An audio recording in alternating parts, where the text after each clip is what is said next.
In my previous life, I was framed by my ex-wife Gu Jiaojiao and her idealized lover working in concert. My company was stolen, I was drowning in debt, and finally, filled with hatred, I jumped to my death. I opened my eyes to find I had been reborn 10 years earlier, on the very day of my engagement banquet. Reborn and returned. Revenge? Riches. This lifetime, I'll rewrite the ending myself. Leveraging memories from my past life, I precisely targeted the stock market, frantically accumulating wealth. I laid traps in secret, letting my greedy ex-wife walk right into them. And I personally tore off the hypocritical masks of that despicable couple. When the flames of vengeance consumed everything, I stood atop my business empire, laughing coldly. Those who betrayed me, I will make your lives a living hell. I plummeted from the sky, the wind whistling past my ears, flashes of Gu Jiaojiao and Zhou Hao's triumphant smiles before my eyes. Qi Shuyong, did you really think you were so great? Your company, your fortune, it's all ours now.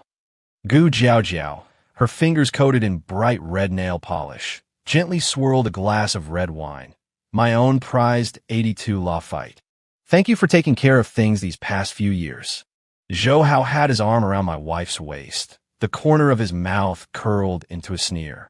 Don't worry, I'll manage your company well, until I've squeezed it dry. The ground rushed closer. Thump! I snapped my eyes open, cold sweat soaking my back. The familiar chandelier, the familiar ceiling. This was the bedroom of my apartment from 10 years ago. The digital clock on the bedside table read, May 18th, 2013. My hand trembled as I touched my face. No wrinkles, no stubble. I rushed to the bathroom mirror. Staring back was a young, 30-year-old face. Reborn? Back 10 years in the past. My phone suddenly rang. The name flashing on the screen made my stomach clench. Just seeing it now turned my stomach. Gu Jiaojiao. Qi Shuyang, where are you? The engagement banquet is about to start. Everyone's waiting for you. The voice, sweet in my memory, but nauseating now, came through the receiver. Be right there. I answered curtly and hung up. Standing at the hotel entrance, I took a deep breath. In my previous life, this day marked the beginning of my rise to glory and also the starting point of my descent into hell. Now, fate had given me a chance to start over. The moment the banquet hall doors opened, camera flashes assaulted my eyes. Gu Jiaojiao, in a white dress, radiant as a flower, looped her arm through mine. Her fingers were ice cold. I once thought it was nervousness. Now I understood there had never been any love in it. Friends and family, thank you all for coming to Jiaojiao's and my engagement banquet. I raised my glass to give a toast, my gaze sweeping across the room. In a corner, I spotted Zhou Hao, watching my fiancée with an ambiguous gaze. So, they had gotten together this early. Taking this opportunity, I shifted gears. I like to share some good news on the financial front. According to my analysis, the price of gold will plummet by over 20% within the next 3 months, while the A-share market will bottom out in mid-June and then rebound. The room erupted in murmurs. Many present were business people and knew how bold such a prediction was. Mr. Qi, are you so certain? Uncle Liu, the CFO of Gu Corporation, asked with a smile. Gold has been trending very strong lately. Why don't we make a bet? I smiled. If I'm wrong, I'll return double the amount of every red envelope received today. The crowd laughed, thinking it was just a joke to liven things up. Only I knew this was a small cheat afforded by my rebirth. In June 2013, the U.S. Federal Reserve would announce a tapering of QE, triggering a historic crash in gold prices. Meanwhile, the A-share market would hit 1849 points on June 25th before starting a major rally. My eyes met Zhou Hao's in the corner briefly. A flicker of malice crossed his. In my past life, this seemingly gentle and refined man had ultimately stolen everything from me with a meticulously designed trap. Gu Jiaojiao pinched my arm lightly and whispered, "What are you doing? Talking about such boring things." I smiled, put my arm around her waist, and murmured in her ear, "Darling, this is just the beginning." Seeing her puzzled expression, I added silently in my heart, "Asterisk what you owe me, I will take back with interest this lifetime." Asterisk. Midway through the banquet, I accidentally bumped into Gu Jiaojiao, and Zhou Hao talking intimately in a corner of the terrace. Seeing me, the two quickly separated, a flash of panic crossing Gu Jiaojiao's face. Mr. Zhou, I've heard so much about you. I proactively extended my hand. Jiao Jiao often mentions you, her old classmate. My pronunciation wasn't quite right. I misspoken the word for classmate. Zhou Hao deliberately tightened his grip as we shook hands, his eyes holding a challenge. Mr. She is young and promising. Jiao Jiao is fortunate. Yes, she certainly is very fortunate. I replied meaningfully, watching the subtle shifts in their expressions and sneering inwardly. Reborn, I won't be fooled by your hypocritical masks again.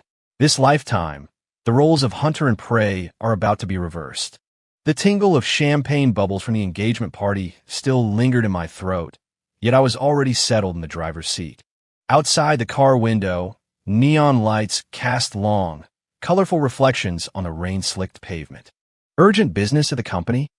Gu Jiaojiao clung to the car window, a stray lock of her styled hair falling across her forehead.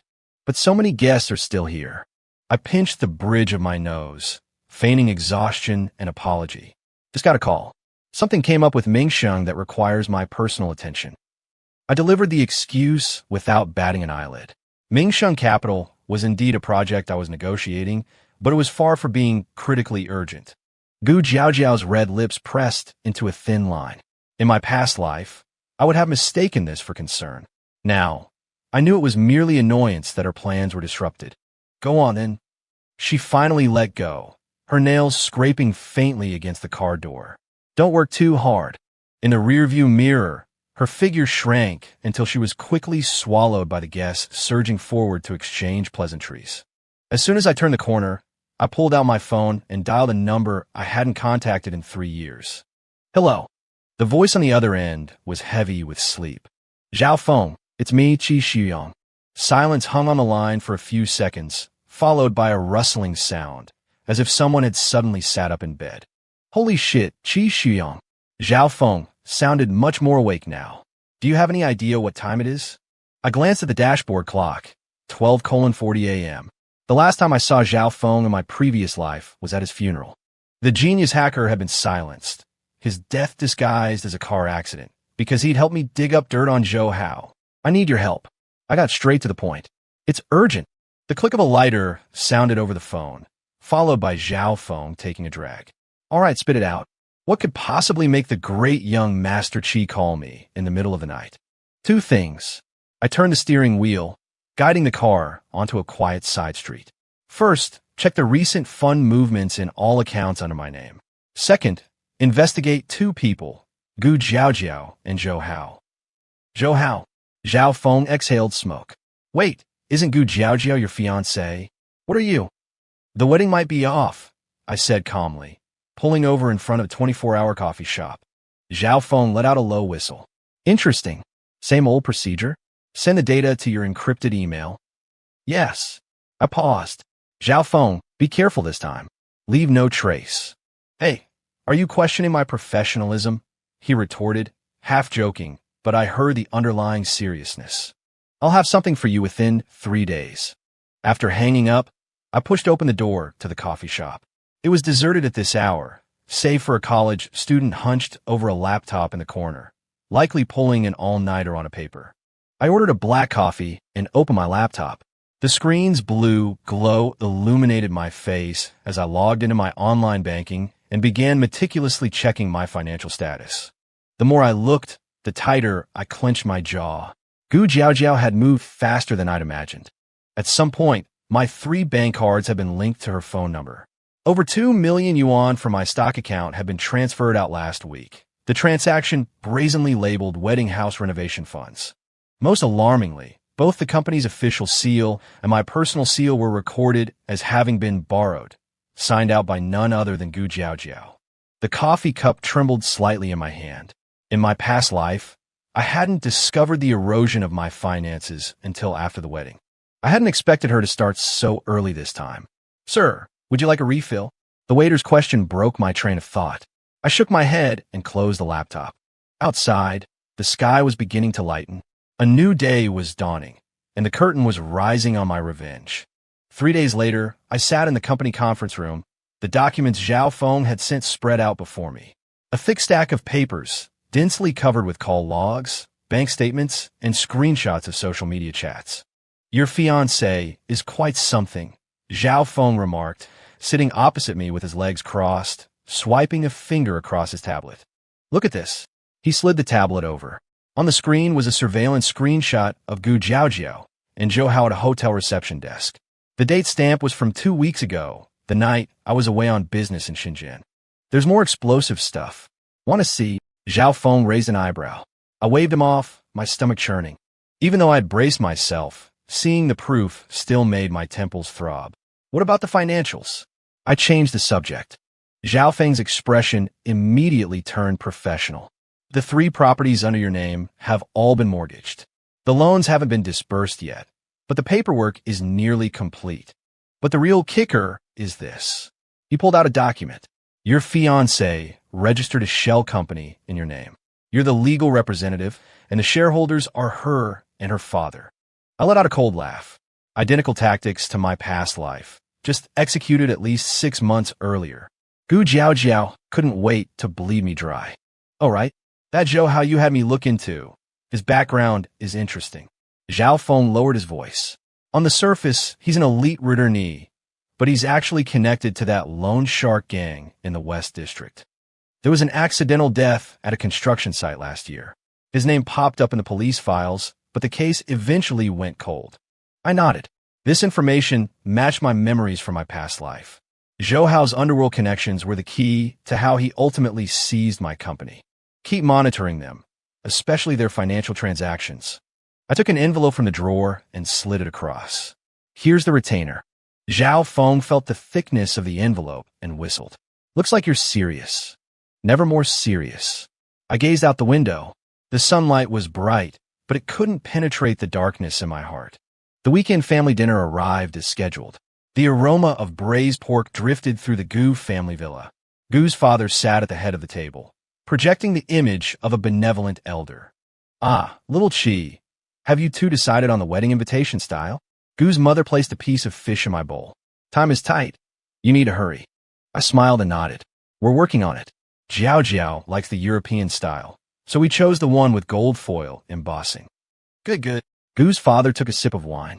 "By the way, that investment I mentioned last time, how are you thinking about it? Old Lou's resort project is a guaranteed profit." My chopsticks paused slightly. In my past life, this so-called guaranteed profit project had swallowed over $6 million of my money, and I never saw so much as a brick in return. "I've asked finance to do a risk assessment. We should have the results next week," I answered flawlessly. Gu Jiaojiao kicked me under the table, though her face wore a sweet smile. "Dad, Xiang's been busy with company matters lately. Don't rush him." "Ah, I'm just thinking about you two's future." Gu's father waved his hand dismissively. "Once you're married, you're one family. No need to distinguish between yours and mine." Those words sounded familiar. He'd said the same thing in my past life before gradually turning everything I owned into their family's shared property, which eventually all fell into the hands of Gu Jiaojiao and Zhou Hao. After dinner, Gu Jiaojiao pulled me onto the balcony to look at the moon. The night breeze was cool. Her hand rested on my forearm, her nails lightly scraping my skin. "Zhou Hao is organizing a get-together tomorrow night. Some old classmates. You should come too." She tilted her face up at me, her eyes reflecting the balcony lights like tiny flames. "Okay," I agreed readily, though my mind was crystal clear. I hadn't attended this classmate gathering in my past life. When Gu Jiaojiao returned, her collar carried the scent of unfamiliar cologne. The next evening, I arrived punctually. The gathering was at a Japanese izakaya in a very private room. As I pushed the door open, Zhou Hao was leaning close to Gu Jiaojiao's ear, saying something that made them both double over with laughter. Seeing me enter, Zhou Hao immediately stood up and extended his hand. "CEO Chi, we've been waiting." I grasped his hand, feeling the deliberate pressure he applied. In my past life, I would have interpreted this as masculine rivalry. Now, I recognized it as a victor's taunt towards his prey. "Mr. Zhou, you're too kind." I applied equal force, releasing only when I saw a slight twitch in the corner of his eye. After 3 rounds of drinks, the atmosphere livened up. I coolly observed the interactions between Gu Jiaojiao and Zhou Hao. She accidentally spilled sake on his cuff. He naturally used a napkin to wipe a smudge of sauce from the corner of her mouth. To onlookers, these small actions might seem like the familiarity of old classmates. But to me, reborn, they were riddled with clues. CEO Qi, in the investment business, what do you value most? Zhou Hao suddenly directed the conversation towards me. Information, I said, sipping my sake. Knowing what others don't allows you to gain what others can't. A flicker passed through Zhou Hao's eyes before he quickly smiled. Insightful. Does CEO Qi have any insider information to share recently? I set down my cup, pausing deliberately. I hear the land in the West District is being rezoned. Now's the perfect time to buy in. This was a probe. In my past life, Zhou Hao had made a fortune flipping land based on insider information, the source of which was linked to a construction site fatality. Zhou Hao's expression froze instantly, though he quickly composed himself. I didn't miss the flicker of caution in his eyes. It's best to be cautious about such rumors. He casually steered the conversation away, turning to offer Gu Jiaojiao a piece of sashimi. I smiled and raised my glass, understanding dawning within me. The prey had scented danger, but the hunter's net was only just beginning to be woven. The trading hall of the securities firm buzzed with voices, red and green numbers flickering constantly on the electronic screens. I sat on a leather sofa in the VIP room, holding a cup of coffee that had long gone cold. Mr. Qi, are you certain you want to go all in on Huachong technology?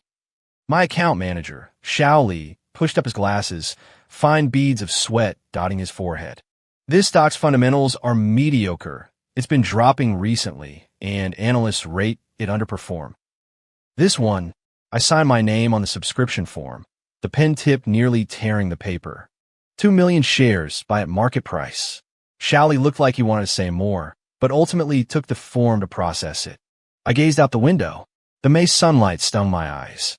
In my previous life, at this exact moment, I was busy planning my wedding and missed out on this demon stock. It would skyrocket fourfold in 3 weeks due to a military contract. My phone vibrated. A message from Gu Jiaojiao popped up on the screen. Mom and Dad want us over for dinner tonight. Don't forget that bottle of red wine you promised, Dad. I replied with okay, my lips pulling down involuntarily at the corners. In my past life, that bottle of 1982 Lafite ended up in Zhou Hao's stomach. Mr. Qi, the transaction is complete. Xiaoli returned with the settlement slip, his voice trembling slightly. But, are you absolutely sure you don't want to reconsider? I took the slip and glanced at the cost price, 673 yuan per share.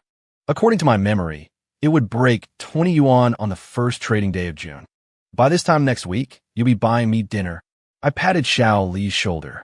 He looked completely bewildered. Leaving the securities firm, I turned into an electronics store next door.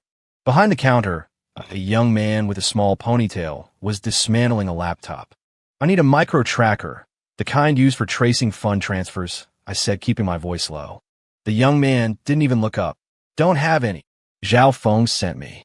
His fingers paused. He looked up, sizing me up. A friend of old Zhao's?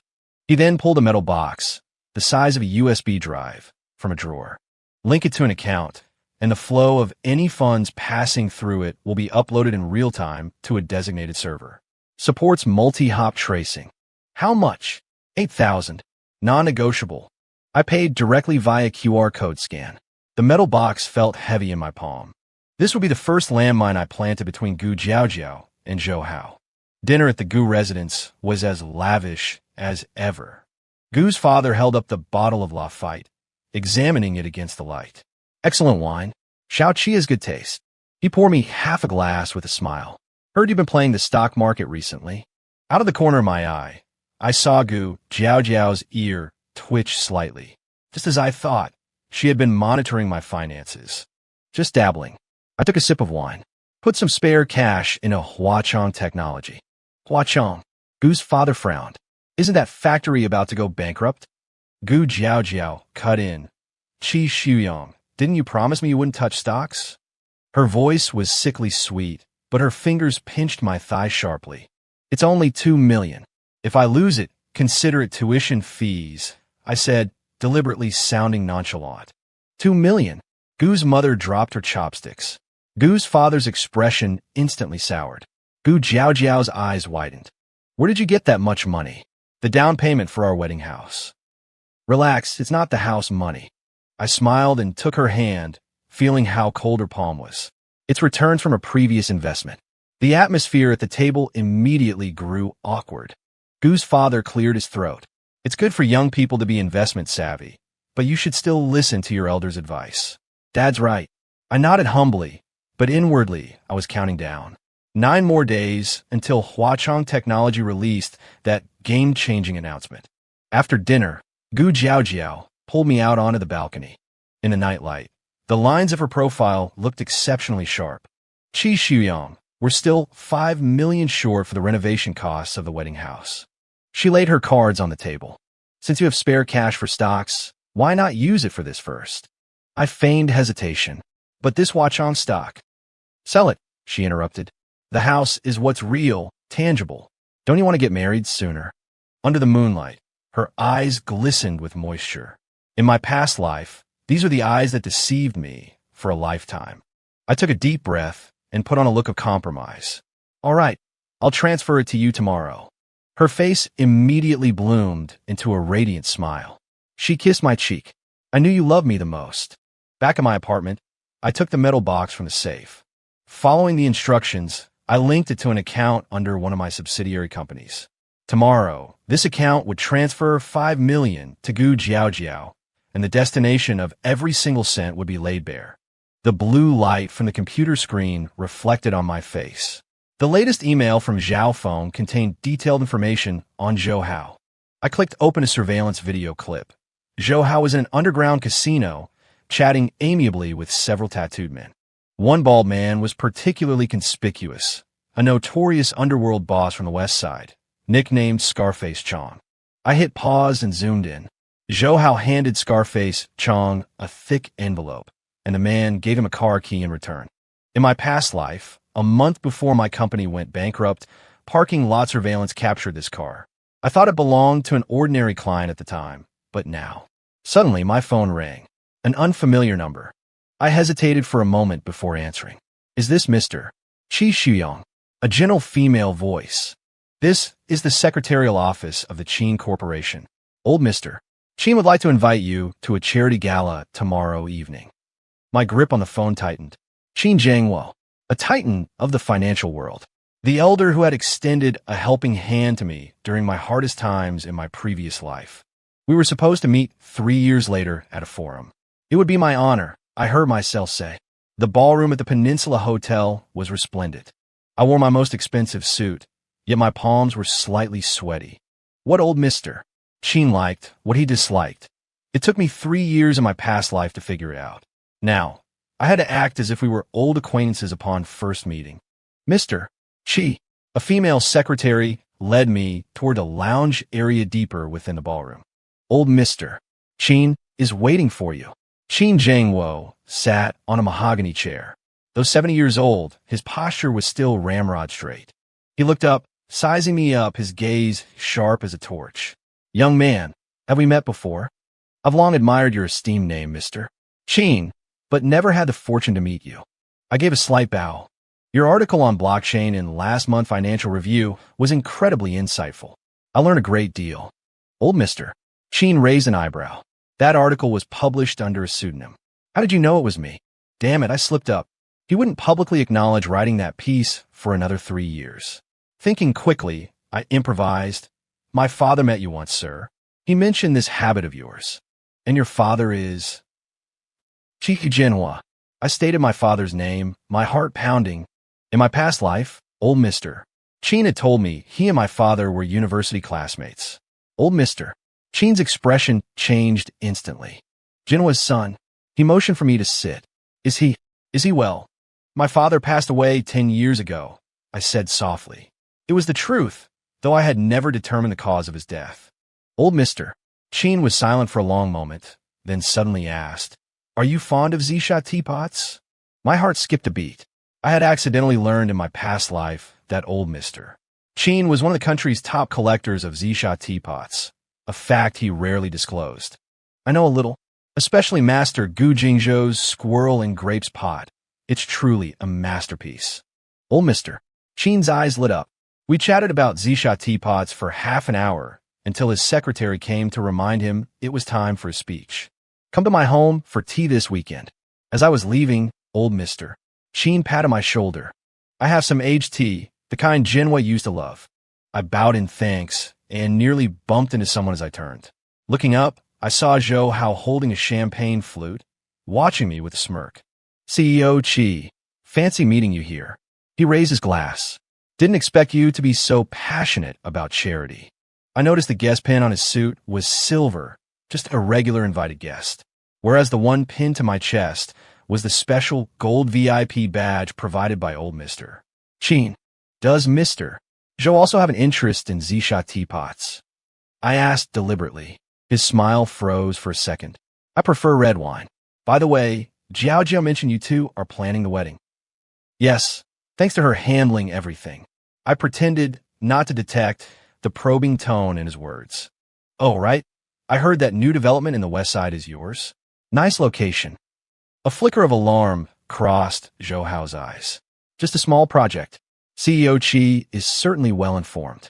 It's an occupational hazard for someone in investments. I smiled and clinked glasses with him. Hope the construction quality is up to par. After all, lives are at stake, right? His glass trembled slightly, spilling a few drops of champagne onto his cuff. I politely excused myself. As I walked out of the hotel, the hot June wind hit my face. My phone vibrated. A notification from my stock app. Huachan Technology hit the limit up today, closing at 14.25 yuan. I hailed a taxi to the brokerage firm.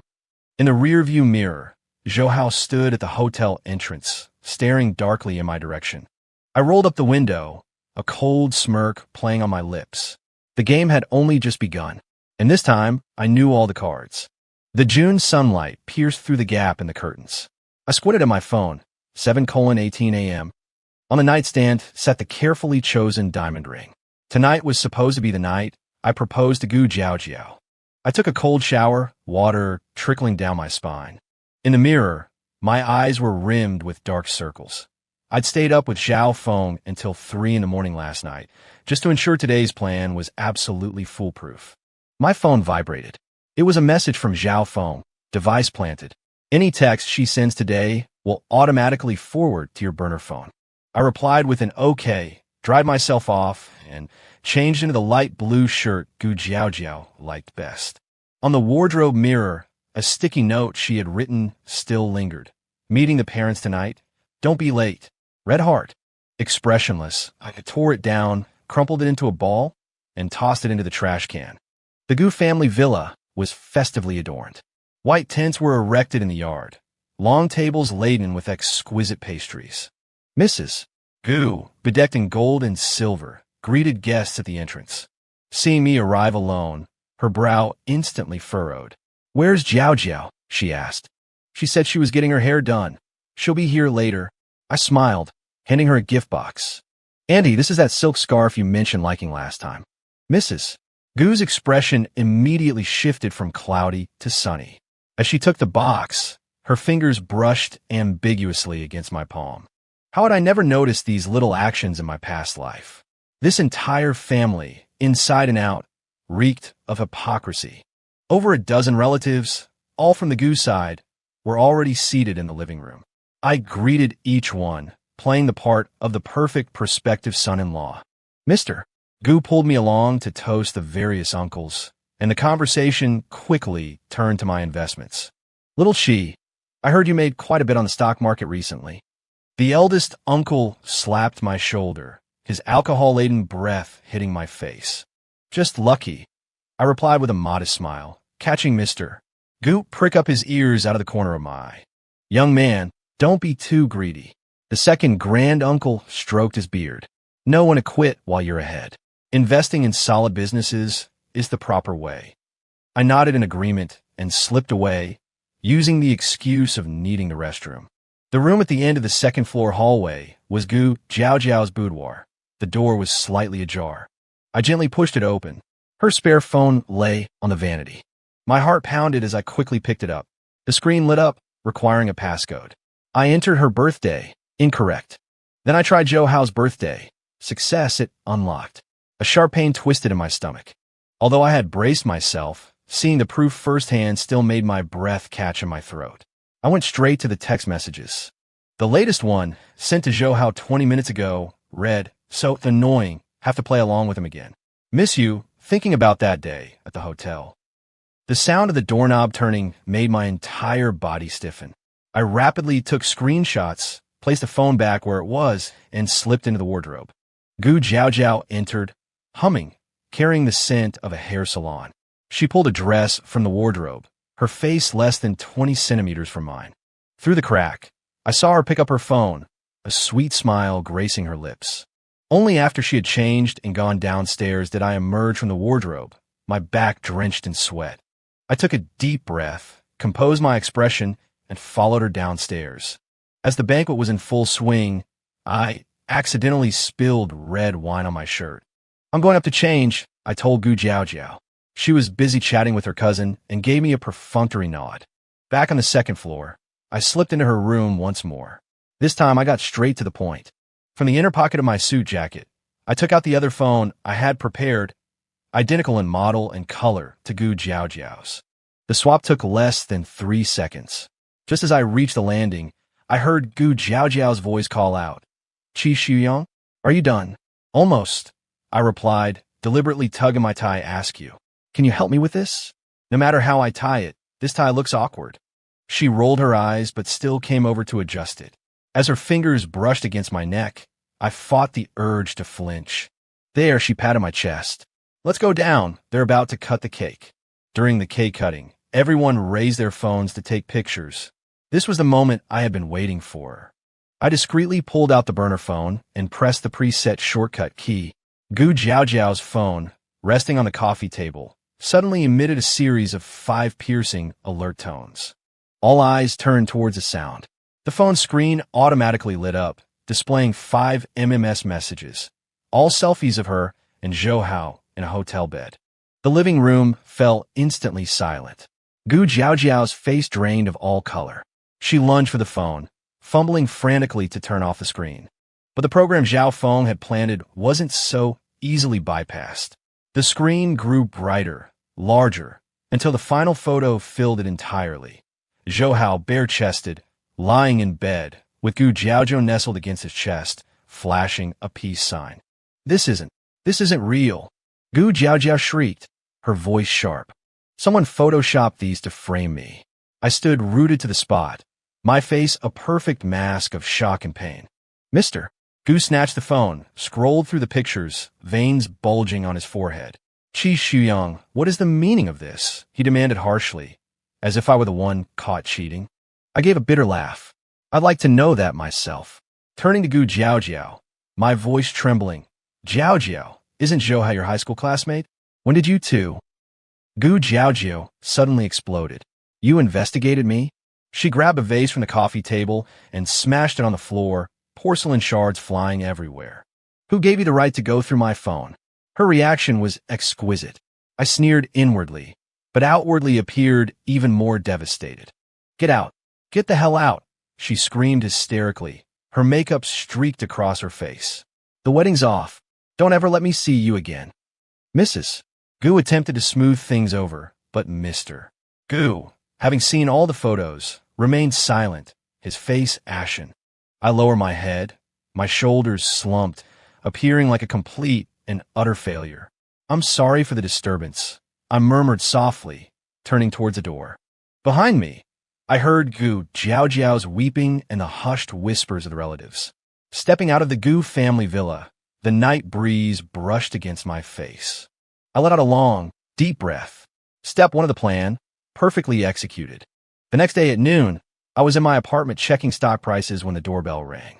The security monitor showed Zhao Feng. I buzzed him in. "Holy shit, you're famous," he exclaimed the moment he stepped inside, pulling out a tablet to show me. "The local forums are blowing up with gossip about you." I glanced at it. The headlines were more sensational than the last. Finance was kid-cuckolded, Fiancé's affair with real estate tycoon exposed. Engagement party turns into adultery bust. High society drama escalates. What's Zhou Hao's reaction? I asked. Zhao Feng grinned. That bastard's trying to delete the posts. But the more he deletes, the faster they spread. Latest news, his company's stock dropped 3 points in early trading this morning. I nodded, unsurprised. Zhou Hao was a director of a publicly listed company. This kind of scandal often impacted the stock price more significantly than actual business performance. My phone rang. An unknown number. I answered. The caller identified himself as a reporter from the Financial Daily, wanting an interview about the canceled engagement.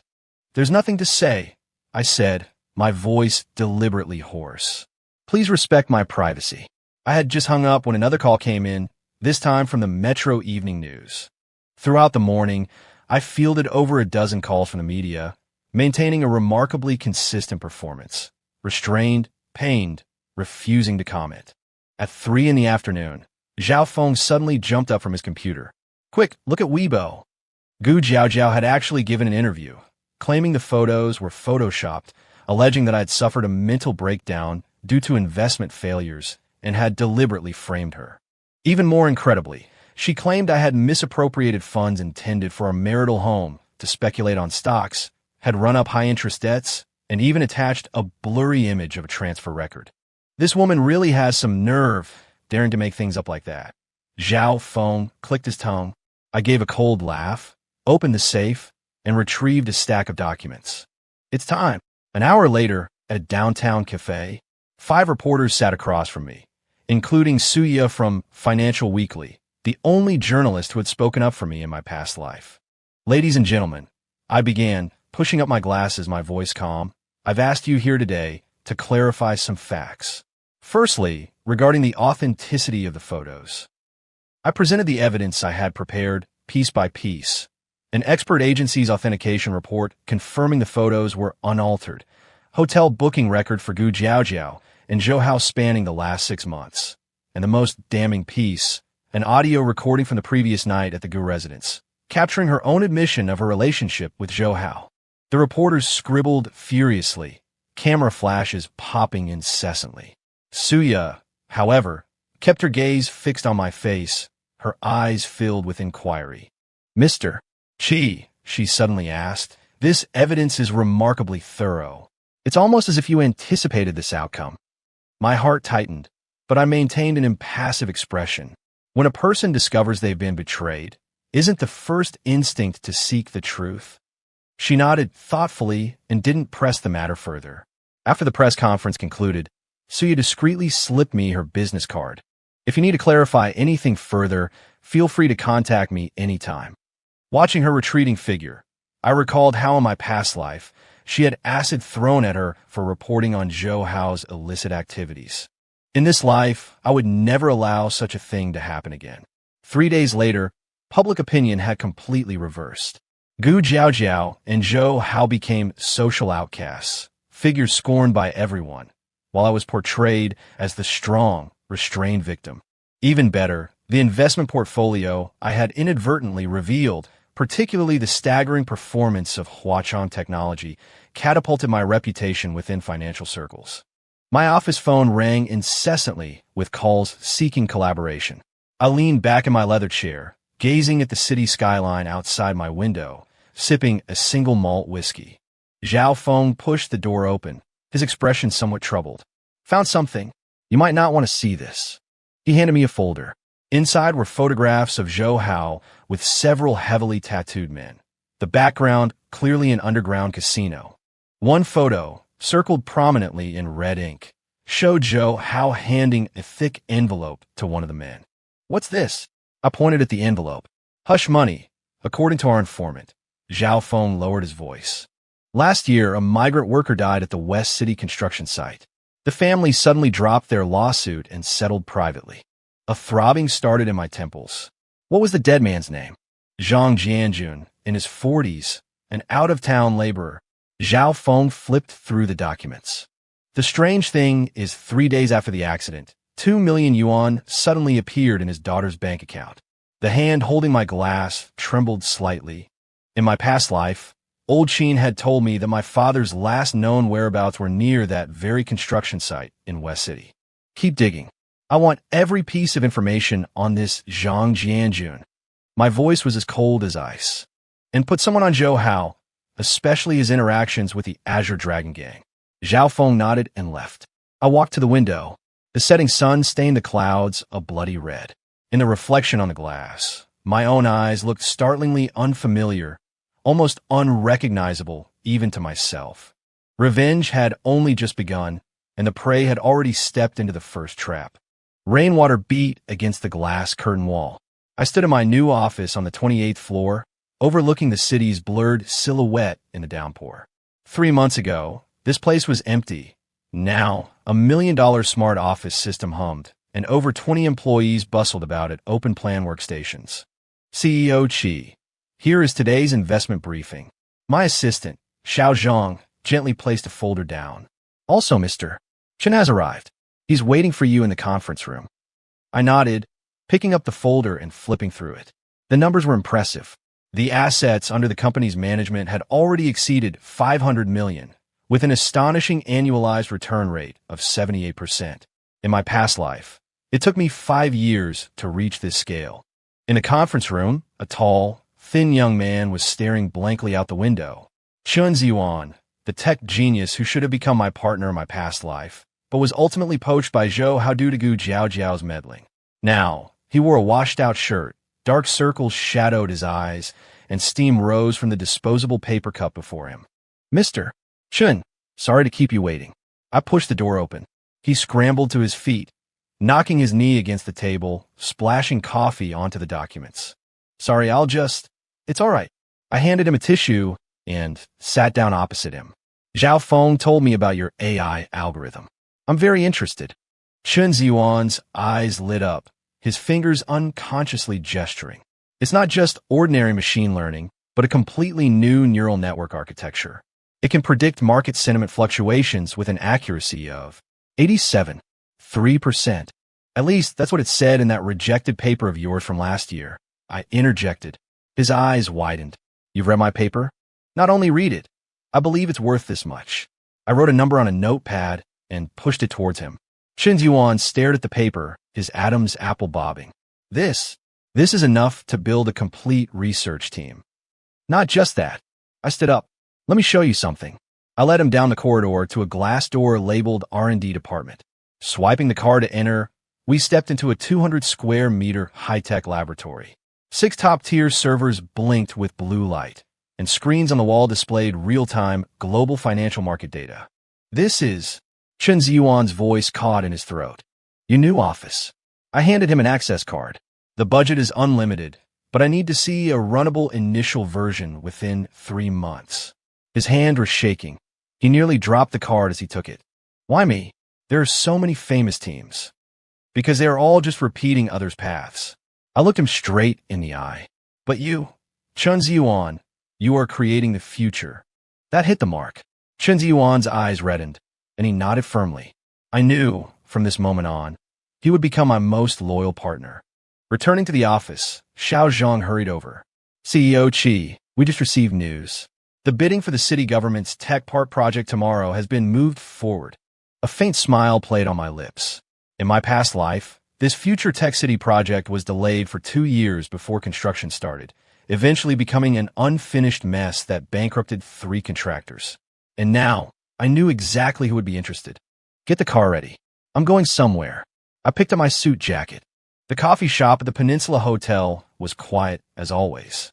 I chose a seat by the window, deliberately facing away from the entrance. 10 minutes later, the familiar click of high heels approached from a distance. What a coincidence, Qi Shuyang. Gu Jiaojiao's voice, deliberately saccharine, came from behind me. I turned slowly, feigning surprise. She wore a new Chanel suit, carried an Hermes bag. Her makeup as perfect as a magazine cover. But the fine lines at the corners of her eyes and her slightly puffy cheeks betrayed her true state. Zhou Hao's company stock had been falling for 2 consecutive weeks. Not a coincidence. I closed my folder. I was waiting for you. Gu Jiaojiao's smile froze. What do you mean? I gestured for her to sit down and pushed a menu towards her. I heard you and Joe how started an investment company. You've registered for that tech park project in the West District too, haven't you? Her fingers tightened on the menu, leaving creases. That's confidential business information, no comment. I just want to help you. I lowered my voice. There's a problem with this project. Inside information from the Land Bureau. There's a pollution remediation controversy surrounding that plot. The permits will never be issued. Gu Jiaojiao narrowed her eyes. Why are you telling us this? Old feelings die hard. I laughed self-deprecatingly, then said seriously, actually, I want to cooperate. I provide the tech, you provide the capital. Profit split 30/70ths. We get 70? Of course. I took a sip of coffee. After all, you're taking on a main risk. She stared at me for a full 10 seconds, then suddenly laughed. Qi Shuyang, your acting skills have regressed. We investigated thoroughly. There are absolutely no issues with that land. The permits are coming through next week. She stood up, looking down at me. And let me tell you, not only will we win this project, but we'll operate it in a way you can't even imagine. Just wait and see. I watched her sway her hips as she left, the corner of my mouth lifting unconsciously. The fish took the bait. On the day of the bidding, I deliberately arrived 10 minutes late. As I walked into City Hall, Gu Jiaojiao and Zhou Hao were already seated in the front row, chatting warmly with several officials. When Zhou Hao saw me, he gave me a provocative smile. I chose a seat in the back corner and opened my laptop. On the stage, the host began introducing the project plan. When the PowerPoint slide switched to the return on investment analysis, I accidentally knocked my pen off the table. In the moment I bent down to pick it up, my fingers rapidly typed a few keys. Up front, Zhou Hao's phone screen lit up. He glanced at it, then immediately leaned over and whispered in Gu Jiaojiao's ear. They exchanged a meaningful look. I knew what they had received. An anonymous email containing what appeared to be my actual business plan, showing the TechPar project's real ROI was as high as 300%. The plan was meticulously crafted. Only a few key figures had been cleverly modified, imperceptible to anyone but seasoned industry professionals. The bidding process began. When the host announced the starting bid of $500 million, Zhou Hao was the first to raise his paddle. $550 million. I looked up, feigning surprise, and quickly looked down at my files when our eyes met, appearing flustered. This action didn't escape Gu Jiaojiao's notice. $600 million, another developer called out. Zhou Hao, without hesitation. $650 million. A stir went through the hall. This price was already approaching the upper limit of the market valuation. Biting my lip, I hesitantly raised my paddle. $660 million. $700 million. Zhou Hao jumped to his feet and shouted the bid, looking at me provocatively. I lowered my paddle in dismay and shook my head. The auctioneer's hammer fell, and the hall erupted in applause. Zhou Hao and Gu Jiaojiao embraced in celebration, while I quietly closed my laptop and left the hall through a side door. Just as I settled into the car, my phone rang. It was old Sheen. Little Shi, I heard you attended the tech park bidding today. The old man's voice was hearty. Yes, old Sheen, but I didn't win the bid. A booming laugh came from the other end. A blessing in disguise. I was just playing ball with Old Lee from the Land Bureau. He mentioned the permits for that project really do have issues. It will be delayed for at least another year. Really? That's truly regrettable. I struggled to keep the laughter out of my voice. By the way, regarding those Zisha teapots you mentioned last time, I found an appraisal expert. Excellent. Bring him over to my place for tea this weekend. It's a good chance to introduce you to some friends. Hanging up, I let out a long sigh of relief. In the rearview mirror, Zhou Hao and Gu Jiaojiao were surrounded by reporters, giving interviews, their faces beaming with victorious joy. They had no idea that their $700 million in capital was about to be tied up in a project that would never break ground. And this was just the beginning. The lights in Chen Ziyuan's lab were burning bright. When I pushed the door open, he and 3 assistants were gathered around a monitor, discussing something excitedly. CEO Qi. He waved me over upon seeing me. Quick, look at the initial test results. On the screen was a 3D city model. Countless points of light flowed within it. Chen Ziyuan typed a few keys, and the model switched to a stock market trend chart, where a red line accurately predicted the fluctuations for the next 3 days. The accuracy rate has increased to 89.7%, he said excitedly. And we discovered the algorithm can also identify abnormal trading patterns. Basically, it can predict any manipulated market behavior. I felt a jolt. In my past life, Zhou Hao had used a series of complex market manipulations to eventually seize my company. With this weapon, can it trace the manipulators? I asked. Chen Ziyuan pushed up his glasses. Theoretically, yes. With enough data, we can pinpoint the specific accounts. I patted his shoulder. Keep refining it. Also, I need a special function, predicting and stress testing the stock price of a specific company. Which company? I took a slip of paper from my wallet. Chen Ziyuan glanced at it, his eyebrows shooting up. Zhou Group Real Estate. Is there a problem? No, it's just. He hesitated, wanted to say more, but stopping himself. They've been taking on massive debt to acquire projects recently.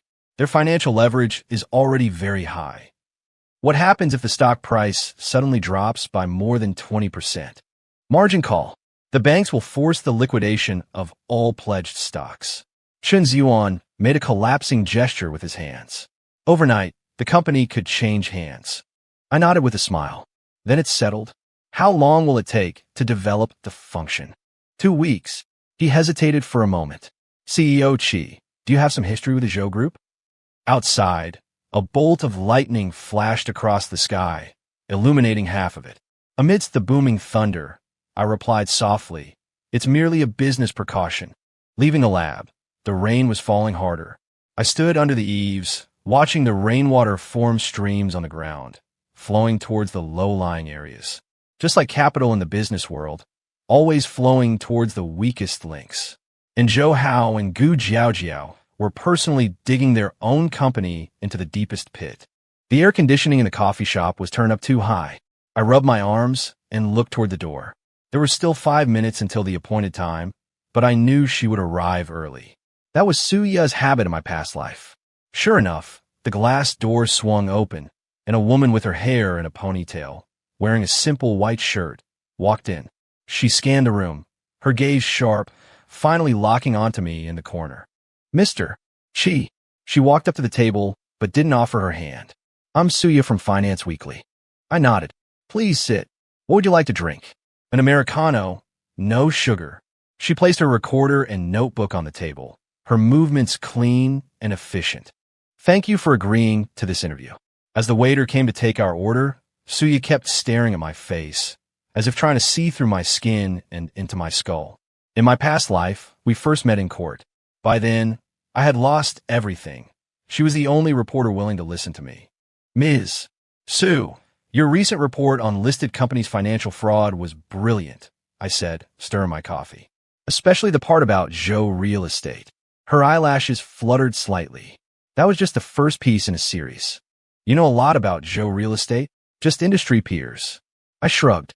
But I hear they recently took on a big project at the tech park, and their cash flow is stretched thin. Suya suddenly closed her notebook. Mr. Qi, let's get straight to the point. Your company was founded 6 months ago, and its investment return rate has consistently ranked first in the industry, without a single mistake. She leaned forward. That defies probability. I met her gaze. Good luck. No one's luck is that good, she lowered her voice, unless you have inside information. Outside, the sunlight was suddenly blocked by clouds, and the coffee shop dimmed. I slowly put down my cup, the ceramic clinking softly against the glass tabletop. What if I told you I could predict the future? I said, half joking. So you rolled her eyes. Then I'd suggest you switch careers to fortune-telling. I smiled, took an envelope from my briefcase, and pushed it towards her. Take a look at this. She warily opened the envelope. Inside were several bank statements and photos.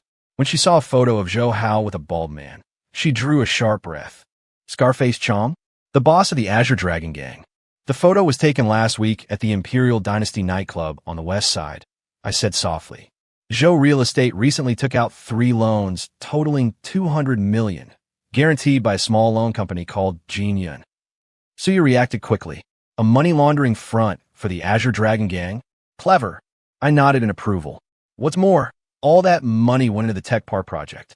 And according to inside information from the Land Bureau, the permits aren't coming through.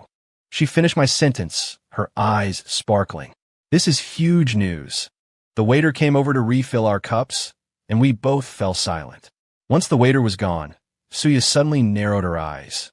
Why give this to me? Fair competition is important. I looked directly into her eyes.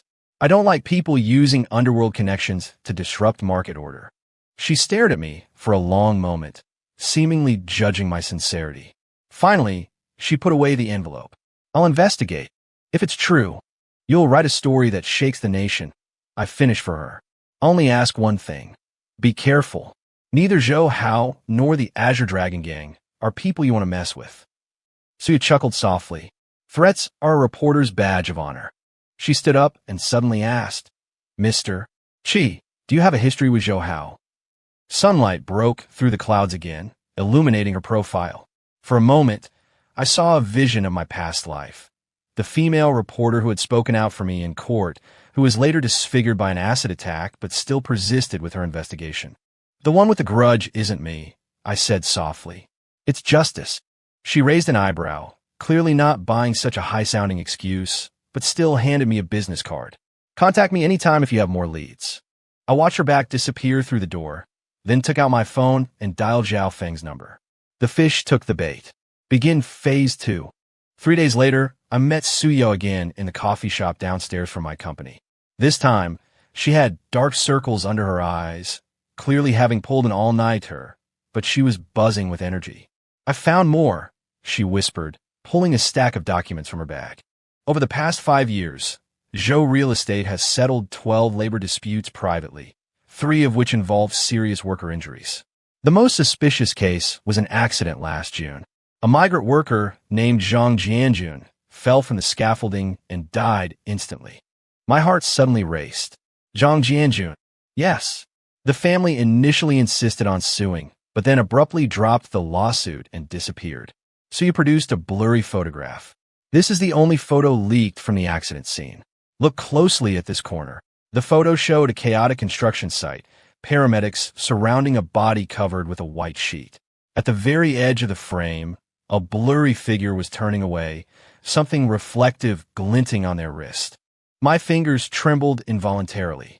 In my past life, Old Qin had given me an identical photo, saying it might be the last image of my father. Mr. Chi, are you all right? Suya looked at me quizzically. I'm fine. I forced myself to remain calm. This Zhang Jianjun, is there any other information on him? Very little. He came from out of town to work, supposedly to pay for his daughter's tuition. Suya sighed. The strangest thing is 3 days after the incident, his daughter's bank account suddenly received a 2 million remittance from an offshore company. I gripped my coffee cup tightly, the heat searing my palm through the ceramic. In my past life, I couldn't uncover the cause of my father's death. In this life, the clue had returned to me in this way. Ms. Su, don't publish this report yet, I said seriously. I need your help investigating the connection between Zhang Jianjun and that offshore company. Why? She asked sharply. What does this have to do with you? I was weighing my response when my phone suddenly rang. It was Chen Ziyuan. Boss Chi, the system had a major breakthrough. You'd better come over right away. Hanging up, I apologized to Suya. Something urgent came up. We'll talk about this another time. Please be careful. She frowned, displeased, but nodded anyway. I'll keep investigating. But Mr. Chi, don't expect me to wait forever for your explanation. In the lab, Chen Ziyuan and his team were cheering around the large screen. Seeing me enter, he waved excitedly. Boss Chi, look. The screen displayed Zhou Real Estate's stock price chart next to a complex algorithmic model. We did it. The system can not only predict market manipulation, but also trace the manipulator's back. He tapped a few keys, and the image switched to a network diagram. The central node was clearly Zhou Hao's photo, with dozens of lines radiating outwards, connecting to various companies and individuals. I approached the screen, the real control network behind Zhou Real Estate. Chen Ziyuan pushed up his glasses. By analyzing all anomalous transactions over the past 6 months, we found at least 8 accounts coordinating to manipulate Zhou's stock price. And all these accounts ultimately point to the same funding source. He zoomed in on one node, a company called Jin Yun Credit. The Azure Dragon Gang, I sneered. Not only that, Chun Diwan continued operating the system. It also detected a pattern. Right before Zhou Real Estate announces positive news, these accounts make large purchases in advance. This isn't just ordinary insider trading. It's organized, planned stock price manipulation. I stared at the flickering data stream on the screen, my heart pounding. In my past life, Zhou Hao used these exact methods to take my company from me step by step. Now, I finally had him by the throat. Can we run a stress test? I asked. What happens if Zhou's stock price suddenly drops by 20%? Chen Ziyuan input some parameters, and the model began to run. A few seconds later, a red warning popped up on the screen. Collateral value insufficient. Margin call triggered. That's it. I murmured. Save all the evidence. Prepare. Suddenly, a piercing alarm blared, and the lab lights turned a harsh red. What's happening? Chen Ziyuan asked in panic. The head of security's voice came over the intercom. Boss Chi, suspicious individuals breached the underground parking garage. We've subdued one, but there might be accomplices. Please remain in the secure area for now. My heart tightened. Bring up the surveillance feed. The main screen switched to a live feed from the parking garage.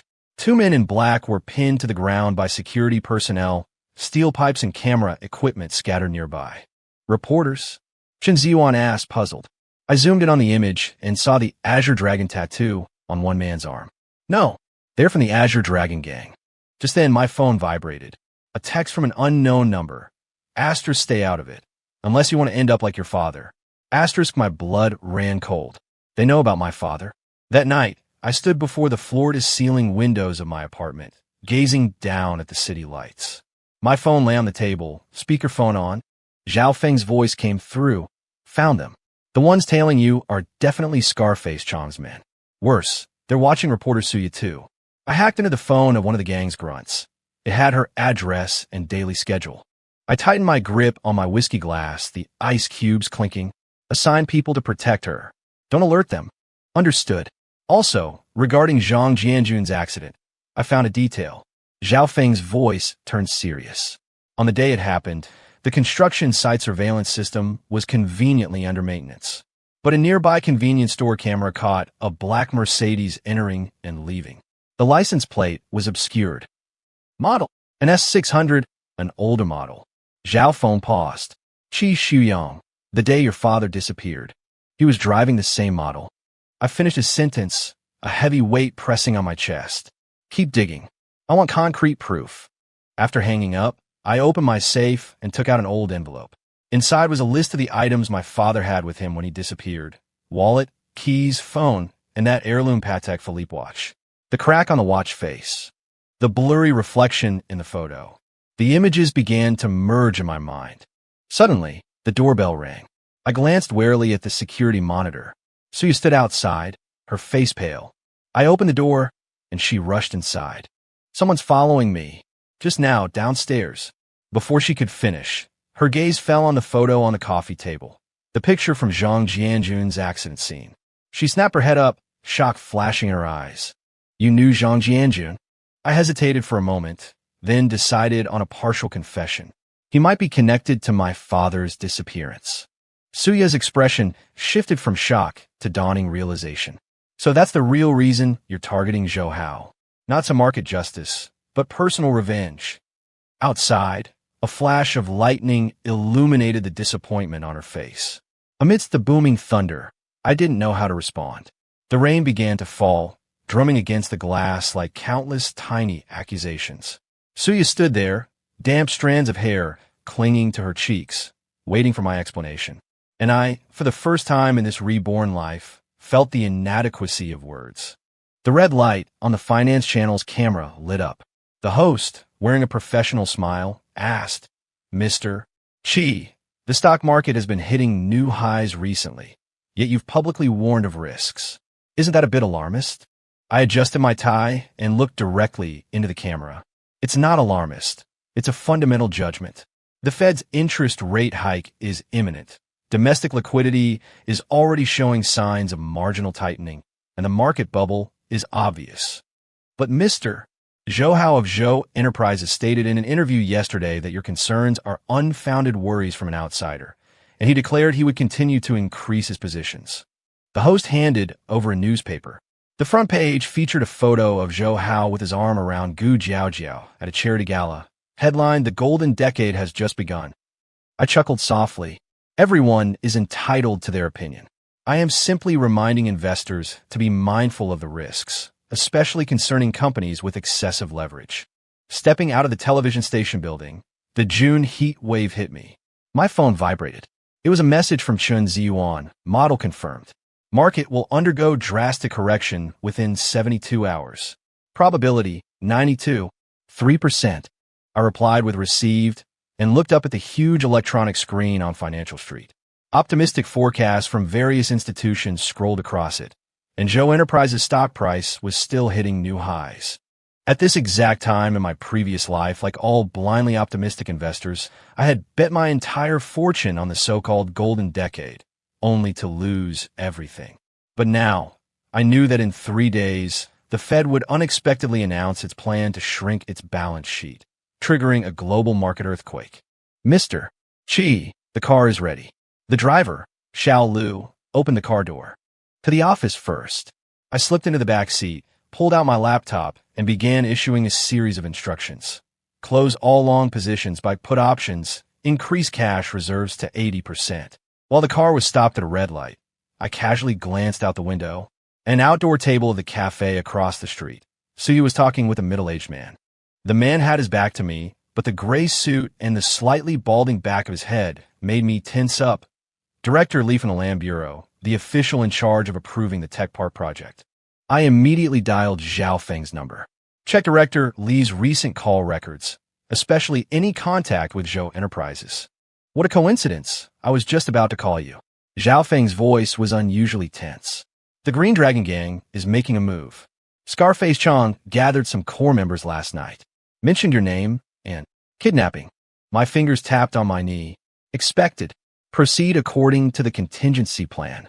Hanging up, I glanced in the rearview mirror.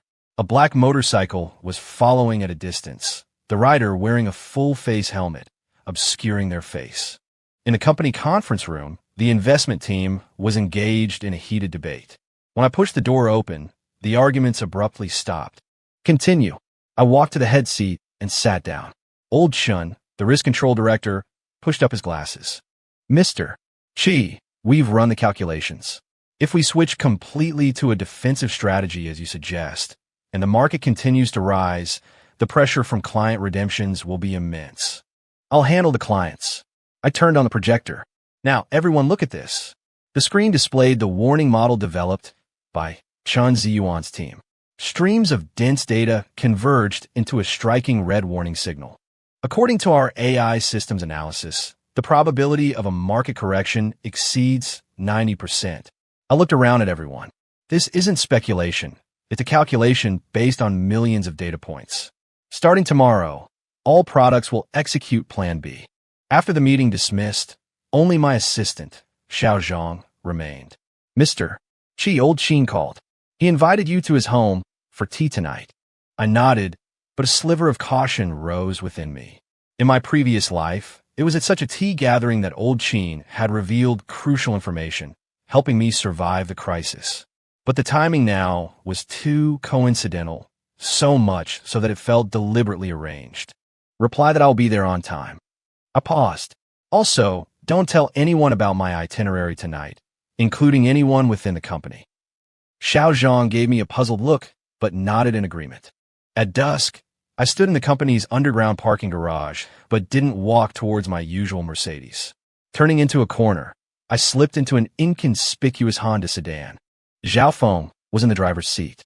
He handed me an earpiece and a tracker. "Is everything arranged?" I checked the equipment. "Yes, the security team is following in 3 groups, and the police have been notified." Zhao Feng started the car. "Still, I think it's too risky. You can't catch a wolf cub without entering the den."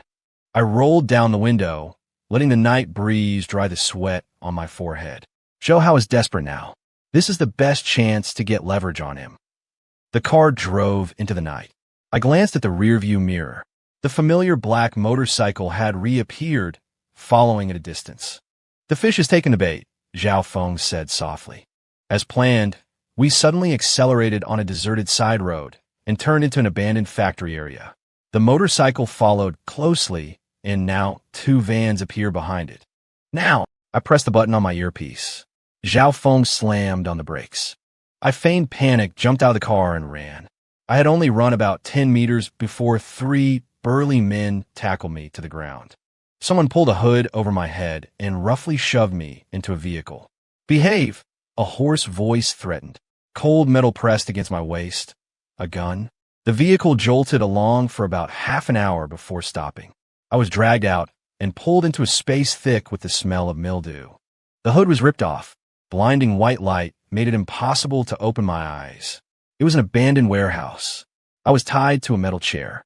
Standing before me was Scarface Chong, his bald head gleaming under the light, a hideous scar running down his left cheek from the corner of his eye to his mouth.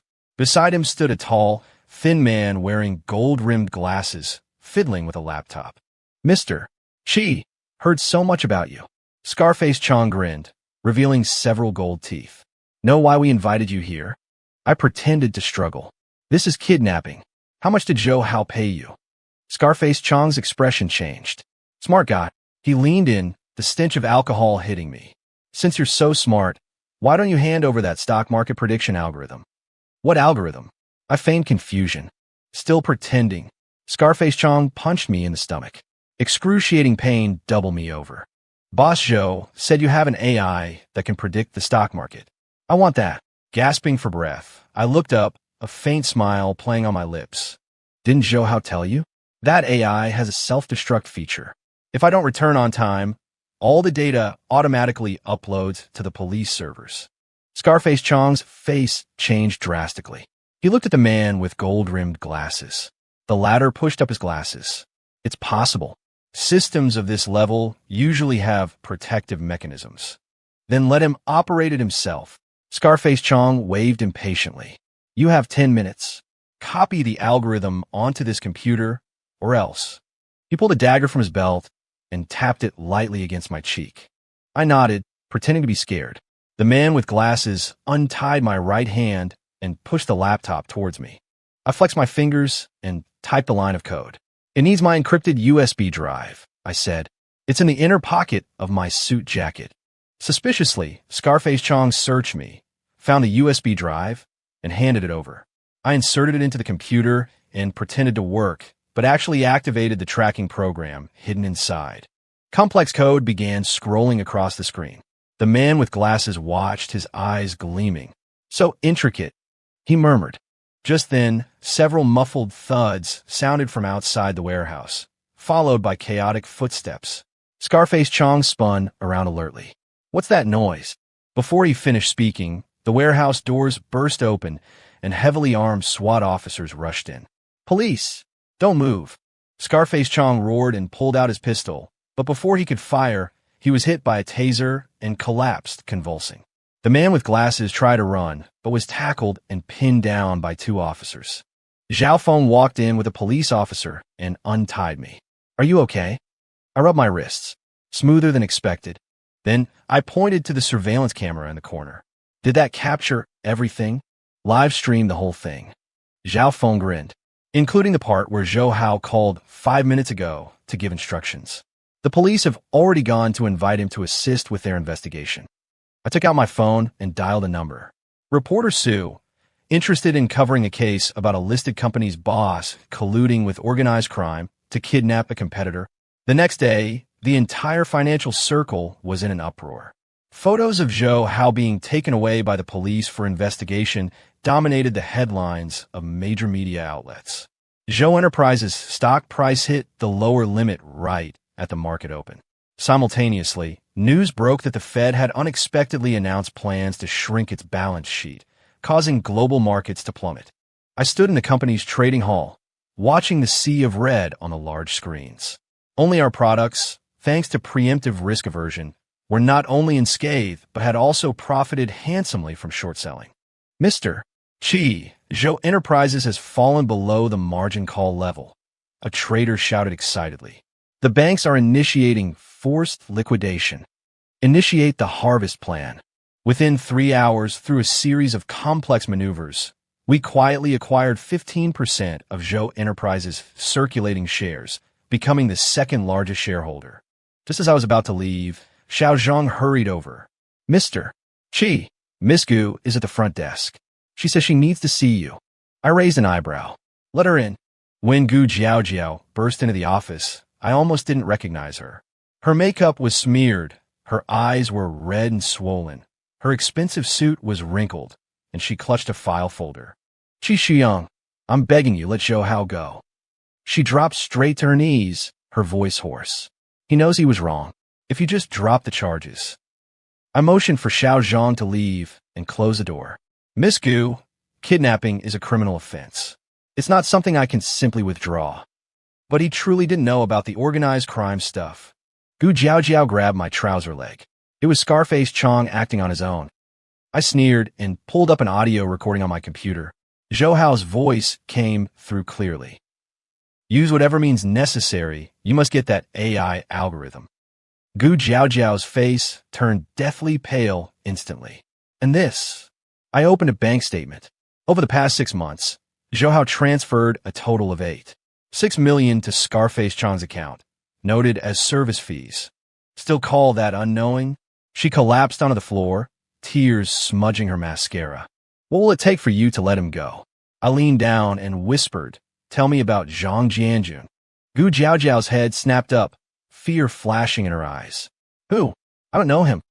The migrant worker who died on Zhou Hao's construction site last year.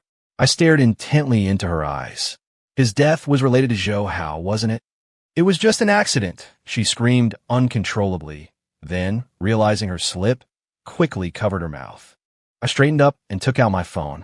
Reporter Sue, did you record all that? The side door of the office opened, and Suya walked out, holding a recording pen. Gu Jiaojiao looked as if she had seen a ghost. You set me up, she shrieked and lunged at me, but I easily dodged her. Just like you and Zhou Hao set me up, I said coldly. But I'll give you a chance. Tell me everything you know about Zhang Jianjun and Zhou Hao, and I might consider pleading for leniency for Zhou Hao in court. Gu Jiaojiao's lips trembled, her gaze shifting between Suya and me. Finally, she broke down, her head drooping. I'll talk, but you have to promise not to tell Zhou Hao it was me. An hour later, Gu Jiaojiao stumbled out of the office. Suya turned off the recording pen and looked at me with a complex expression. Qi Shuyang, this goes beyond business revenge. Who exactly is Zhang Jianjun to you? Outside the window, the setting sun stained the clouds blood red. Gazing at the distant silhouette of the Zhou Enterprises building, I said softly, he might be the only witness to my father's death. Suya sucked in a sharp breath. I opened the safe and took out the shattered Patek Philippe watch. This is the watch my father was wearing when he disappeared. Before Zhang Jianjun died, he called my mother, saying he knew my father's whereabouts. My voice choked. In my previous life, I couldn't uncover the truth. In this life, I absolutely will not let the murderer remain at large. Suya gently squeezed my hand. I'll help you. But Qi Shuyang, after the revenge? How do you plan to live? I froze. Since my rebirth, my mind had been consumed by plans for revenge. I had never thought about what came after. Night deepened, leaving me alone in the office. I stood before the floor-to-ceiling windows, overlooking the city lights.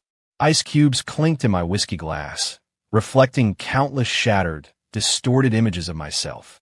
Revenge was almost complete, but why did I feel so empty inside, as if something was missing? The heavy rain hammered against the office's floor-to-ceiling windows. I stared at the bank transaction records on the computer screen, my eyes sore and aching. This was the data Zhao Feng had just borrowed from the police database. All the financial transactions between Zhou Hao and the Azure Dragon Gang over the past 5 years. One record suddenly caught my eye. December 3rd, 2018, Zhou Hao's personal account transferred $2 million to Scarface Chong. The memo field contained only 3 letters, QZH, my father's initials. My fingers hovered over the keyboard, as if frozen. Outside, a bolt of lightning flashed, illuminating the old watch belonging to my father resting on the corner of the desk. The crack on its glass face mirrored the feeling in my chest. A knock sounded at the door. I quickly switched screens. Come in. Suya pushed the door open, the ends of her hair still dripping water. She clutched a file box, her face alarmingly pale. You should see this. She placed the box on the desk, rainwater bleeding dark stains onto the cardboard. I just borrowed this from the Urban Construction Bureau's archives. I opened the box. Inside was a stack of yellowed papers, the accident investigation report for the West City construction site. On top was Zhang Jianjun's death certificate. The cause of death was listed as craniocerebral injury due to a fall from height, but the attached accident scene photos showed an unnatural indentation on his head, clearly caused by blunt force trauma. The coroner's original notes and the final report don't match. Suya pointed to the two documents. The original notes mentioned suspicion of homicide, but that was deleted in the final version. I flipped to the last page. The approval signature line glaringly displayed the name of Director Li from the Land Resources Bureau. The date was 3 days after my father disappeared. And there's something stranger. Suya leaned closer, carrying the damp scent of rain. I checked Zhang Jianjun's daughter's bank records. That $2 million transfer came from an offshore company. The registrant is Director Li's nephew. I finished her sentence. These pieces were never put together in my past life. Suya looked at me, astonished. How did you know? I avoided her gaze. Just a logical deduction. Director Li and Zhou Hao colluded. Zhang Jianjun saw something he shouldn't have, so that Qi Xuyang. Suya interrupted me suddenly, her voice unusually gentle. Revenge won't bring your father back. The whiskey glass trembled violently in my hand, amber liquid spilling onto the documents. I put the glass down and pulled out a tissue to wipe it, only to find my hand shaking uncontrollably. I know, I finally said, my voice hoarser than I expected. But if I don't do this, I don't know how else to live. The sound of the rain filled the silence. Suya's gaze fell on my wrist, where a scar remained from jumping off a building in my past life. Evidence, in this timeline, of a childhood bicycle accident. Do you believe people have past lives? I asked suddenly. Suya raised an eyebrow. As a journalist, I only believe in evidence. She paused. But sometimes around you, I do get a strange sense of familiarity. Another bolt of lightning flashed, momentarily illuminating her profile. I remembered how she looked defending me in court in my past life, back when her right cheek didn't bear the scar from the acid burn. Tell me about Zhang Jianjun's daughter. I changed the subject. Zhang Xiaoyan. She's currently a junior at S University. Suya opened her notebook. The strange thing is, after receiving that money, she didn't spend it lavishly. Instead, she established a mutual aid society for construction workers' rights, specifically to help the families of deceased workers. My heart jolted. In my past life, when I was down and out, a girl named Zhang Xiaoyan had anonymously wire me some money. The message only contained 4 words: justice never dies. We need to see her, I said. Suya shook her head. I've tried. She's very wary and refuses all interviews, especially about her father. She hesitated. But if you approach her mutual aid society as a potential investor, perhaps. The ringing phone interrupted our conversation. It was Chen Ziyuan. Boss Chi. His voice was high-pitched with excitement. The AI system detected abnormal transactions. Zhou Properties is being heavily shorted. It's not just us. At least 3 other institutions are working together. I immediately pulled up the stock market quotes. Zhou Properties' stock price had already fallen below the margin call line, and trading volume had surged. Is Gu Jiaojiao dumping stock? I asked. No. The strange thing is she was actually increasing her holdings this morning, Chen Ziyuan said. But the system analysis shows these sell orders are coming from Zhou Hao's private accounts, routed through a dozen shell companies. Suya and I exchanged a look. Zhou Hao is in detention. The only one who could operate his accounts is Gu Jiaojiao is secretly selling off Zhou Hao's shares. Realization dawned on me. Hanging up, I quickly sent instructions to Zhao Feng. Keep a close eye on Gu Jiaojiao. Check all her recent financial movements and travel records. Suya watched me thoughtfully. You're not going to stop her. Why stop her? I sneered. Let her see for herself what it feels like to be betrayed by the person you trust most. The collapse of Zhou Properties happened faster than expected. The next day, it hit the limit down at market open, wiping out nearly $4 billion in market value. The media began running extensive reports on Zhou Hao's alleged gang ties. Banks started calling in loans, and business partners lined up to terminate contracts. And Gu Jiaojiao, just as I predicted, began frantically liquidating assets. Surveillance photos sent by Zhao Feng showed her visiting multiple banks and jewelry stores over 2 consecutive days. Even better, she had booked a one-way ticket to Canada for tomorrow afternoon. Should we call the police? Zhao Feng asked over the phone. Not yet. I stood by the office window, watching the sunset paint the city blood red. Let her taste hope first. A soft knock came at the door. By the time I turned, Suya had already entered. Today, she wore a simple white shirt and jeans, her hair casually tied in a ponytail, much softer than her usual sharp, professional interviewing image. There's progress, she said directly. I found the coroner who handled Zhang Jianjun's case back then. He's retired and lives in the suburbs. I grabbed my jacket. Let's go now. The coroner, Old Chun, lived in an old apartment building on the outskirts of the city. When he opened the door, he eyed us warily. Who are you? Reporters. We'd like to ask about the Zhang Jianjun case. Suya showed her press credentials. Old Chin's expression changed, and he moved to close the door. I quickly blocked the door. We know the truth was covered up. Zhang Jianjun didn't die by accident. Neither did my father, Qi Jinhua.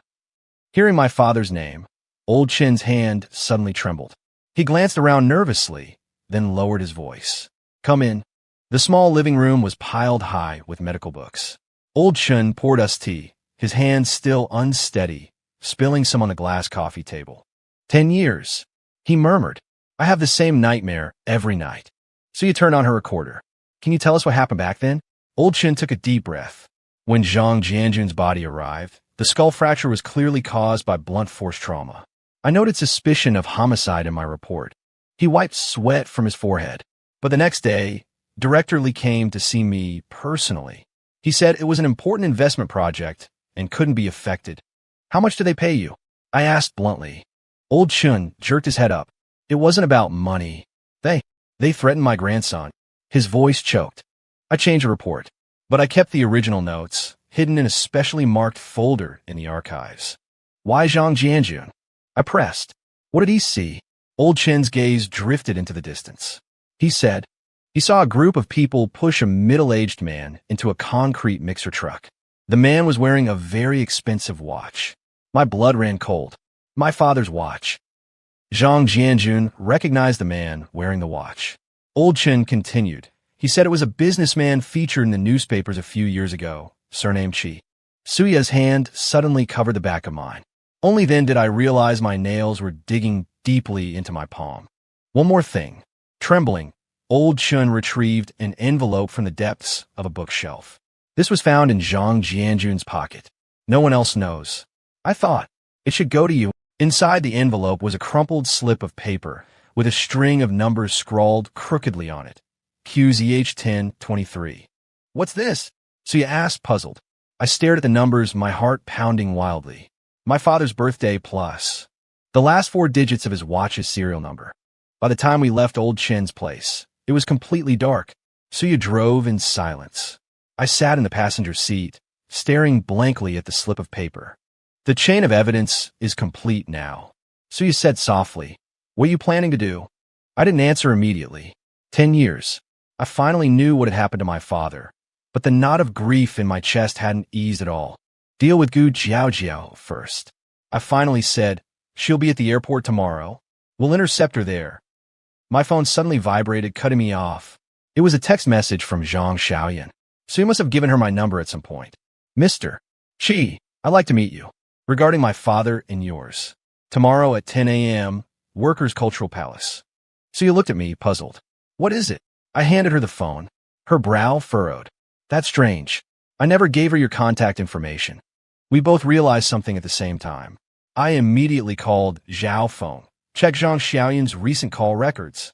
5 minutes later, Zhao Feng called back. An unknown number contacted her last night. Call lasted 2 minutes. I traced it. It's Gu Jiaojiao's burner phone. A trap. Gu Jiaojiao's clearly desperate, trying to use Zhang Xiaoyan to lure me out. Cancel tomorrow's meeting, Suya said decisively. No. I clutched the slip of paper. This is exactly the opportunity one need. Late at night, I stood alone on the company rooftop, gazing at the city lights. The door opened, and Suya walked in, holding 2 cups of coffee. Knew you'd still be here. She handed me a coffee. Everything arranged for tomorrow? I nodded. Zhao Feng will have people protecting Zhang, Xiaoyan covertly. The police are also ready. As soon as Gu Jiaojiao shows up. Qi Shuyong. Suya suddenly looked directly into my eyes. Who exactly are you? The coffee cup trembled slightly in my hand. What do you mean? You know too many things you shouldn't. She took a step forward. Huachong Tech, the stock market crash, Zhou Hao's dirty secrets. It's like you've read the script beforehand. I gave a light chuckle. Maybe I really am back from the future. It was meant as a joke, but Suya didn't smile. She suddenly reached out, her fingertips lightly brushing the scar on my wrist. This injury, she said softly, doesn't look like it's from a bicycle accident. More like a cut from falling from height. I froze. In my past life, I jumped from the 40th floor. Shattered glass left a permanent scar on my wrist. But the body in this timeline shouldn't have this scar. Suya, E. The phone rang jarringly. It was Zhao Feng. Major discovery. Gu Jiaojiao went to the Zhou Properties archives tonight and took a file marked QZH. Now she's gone to a hotel near the airport. Isn't her flight tomorrow? I understood immediately. She's running early. Notify the police. We're heading over now. Hanging up, I grab my jacket. So you block my way. Wait, it's too dangerous. If she's cornered. That's exactly what I want. I pulled my arm free from her grasp. 10 years of waiting. It's time for it to end. Before the elevator doors closed, I saw Suya standing there, an unreadable expression on her face.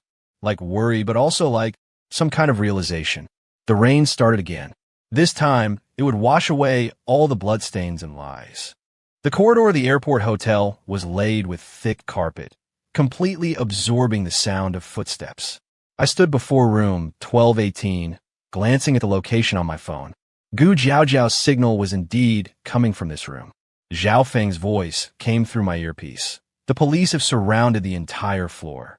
Zhang Xiaoyan is safe, down in a police car. I took a deep breath and knocked. Housekeeping. No response. I knocked again. Miss Gu, there's a delivery for you at the front desk. The lock clicked, and the door opened a crack, the security chain still fastened. One of Gu Jiaojiao's eyes appeared in the gap, her pupil contracting sharply. It's you.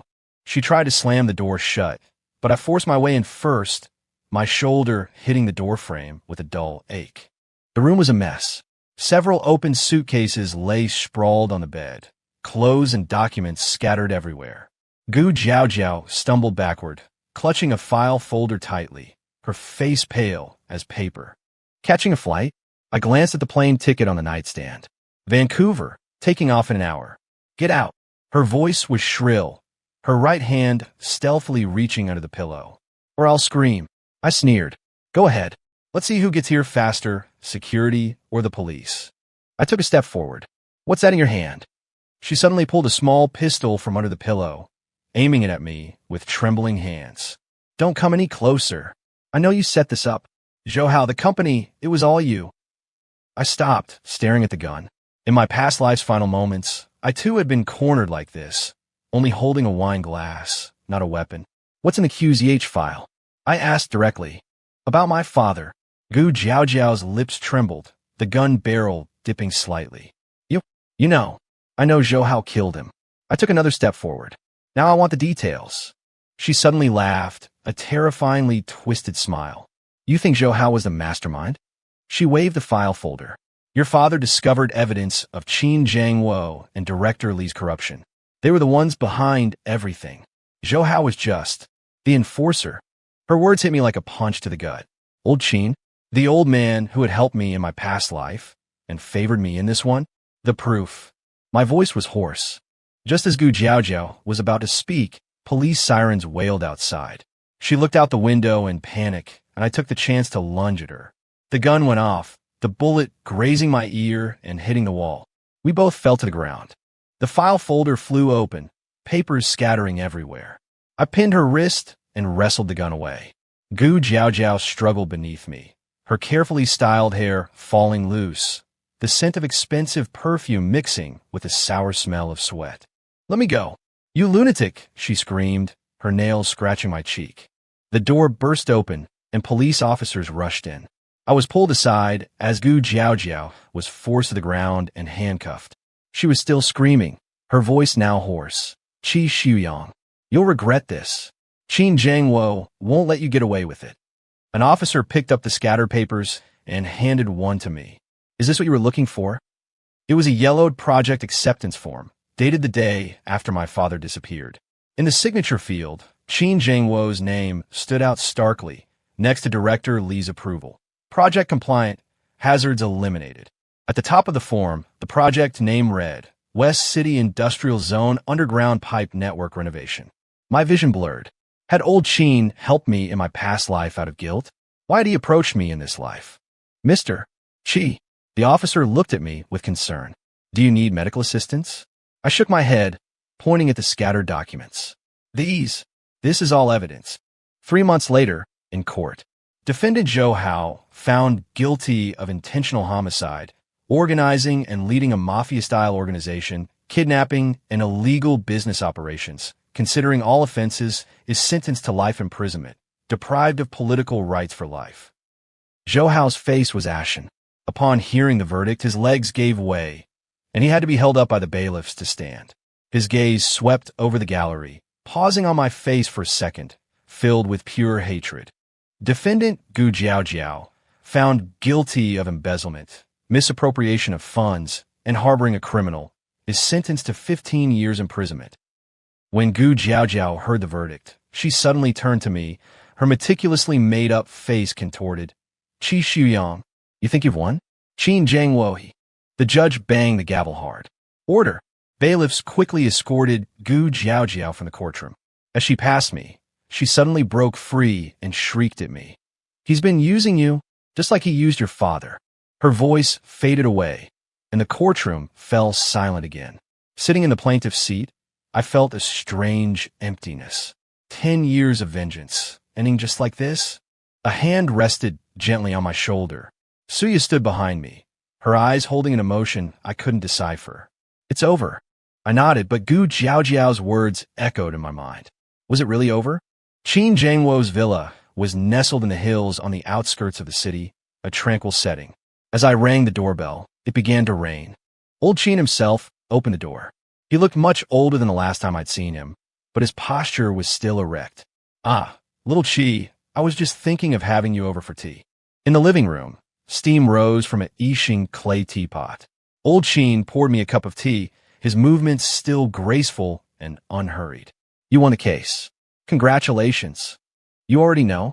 I took the cup but didn't drink. "It was all over the news." He sighed. "That boy, Zhou Hao, he went too far." The sound of the rain grew louder, drumming against the windows. I put down my teacup and asked directly, "Old Qin, did you know my father?"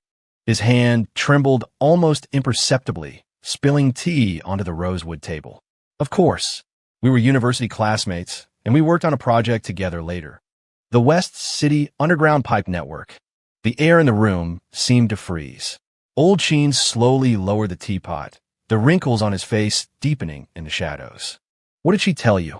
I didn't answer, instead taking the project acceptance form from my bag and pushing it towards him. Old Qin stared at the paper for a long time, then suddenly stood up and walked toward the safe. With his back to me, he entered the combination and took out a manila envelope. 10 years ago, your father discovered evidence that corners were cut on the project. His voice suddenly sounded ancient. The materials were substandard.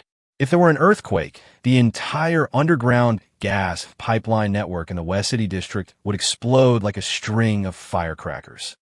I clenched my fists. "So you killed him?" "No." Old Qin spun around sharply. "It was Director Li. He hired Zhou Hao to handle it. I found out too late." He walked back, handing me the envelope.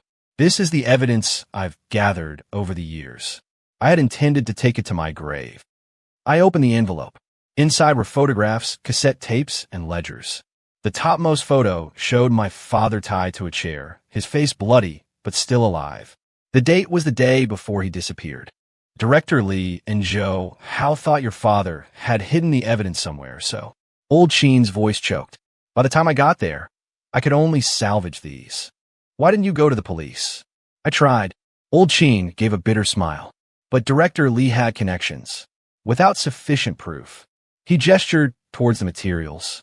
So I held on to them, waiting for the right time. I looked at the old man I once respected, complex emotions churning within me. My target for revenge had suddenly multiplied, yet I felt an unprecedented exhaustion. Why didn't you tell me? Old Sheen shook his head. I failed your father, and I failed you. In this life, I just wanted to make amends. This life, my blood ran cold. What? What did you say? Old Sheen's gaze suddenly became remarkably clear. Qi Shuyang, do you think you're the only one who was reborn? The rain sounded like drums, beating against my eardrums. Old Sheen took an old photo album from the bookshelf and opened it to a middle page. It was a solo picture of my father, dated below, May 18th, 2010, Genoa's last photo. After your father died, I had nightmares every night. Old Sheen said softly, until one night, 3 years ago, I had a heart attack. When I woke up, I found myself back 10 years in the past. The first thing I did was look for your father, hoping to prevent the tragedy, but it was too late. He had already disappeared the day before. My mind reeled. Old Sheen was also reborn, and earlier than me. Then I found you. Old Sheen continued. I tried everything to get close to you, to help you, hoping to atone. Why didn't you just tell me the truth? I didn't dare. He slumped back down. I was afraid you'd look at me the way you are now, with hatred. The rain stopped. An ray of sunlight broke through the clouds.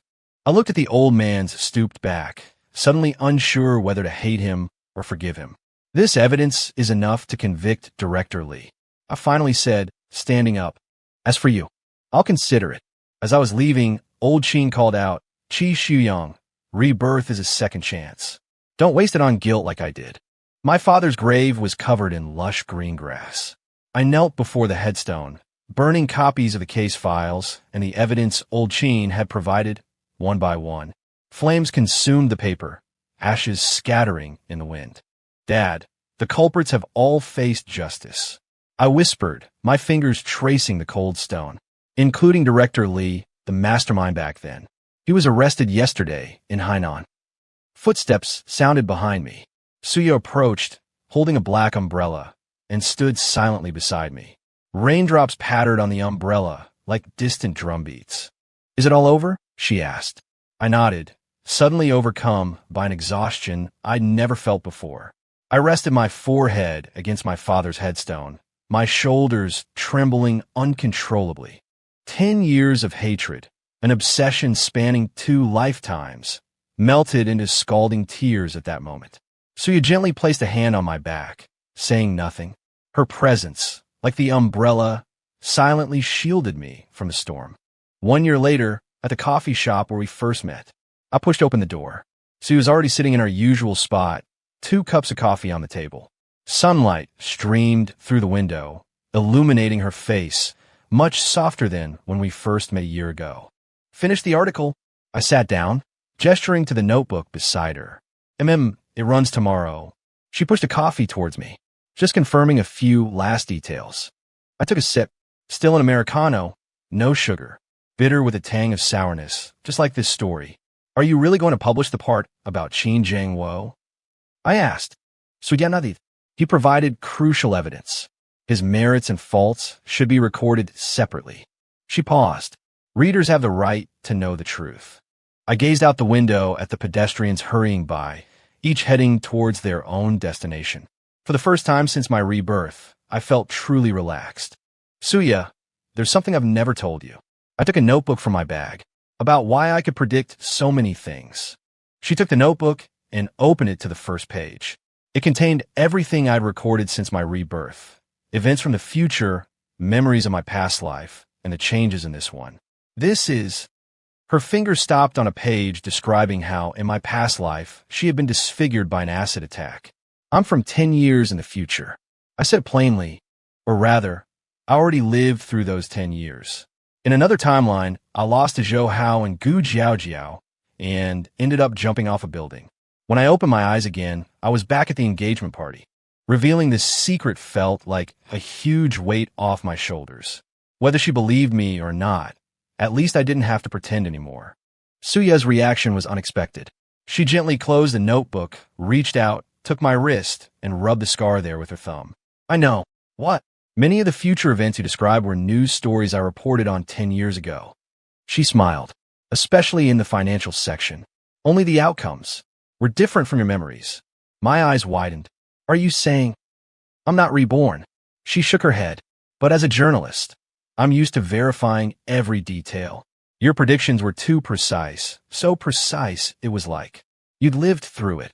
The sunlight suddenly seemed blinding. I blinked. Why didn't you expose me? Because everyone has their secrets. Besides, seeing what you're doing now, I think you deserve a second chance. The coffee shop door opened, the wind chime tinkling brightly. A young woman walked in, ponytail, white shirt, jeans. It was Zhang Xiaoyan. She saw us and nodded with a smile. She'll be working at the foundation after graduation. Suya said softly. A very bright kid. I looked at Zhang Xiaoyan, remembering the clues her father left before his death. In a way, Zhang Jianjun's death had guided me to the truth about my own father. And now, his daughter would work at the anti-corporate fraud foundation we established, helping more victims like us. Sometimes fate is like a circle, the end returning to the beginning. All right, so you took an envelope from her bag. The schedule for the foundation's anniversary celebration next week. See if there are any changes needed. I opened the envelope. Inside, besides the schedule, was an exquisite card, a draft design for a wedding invitation. I looked up. Suya was watching me with an ambiguous smile. This is, you promised, once everything was over. A faint blush rose on her cheeks. I took her hand. Sunlight shone through the coffee cups, casting warm patches of light on the table.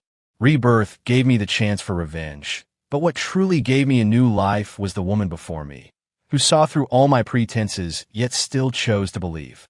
This time, I said softly, I'll live well.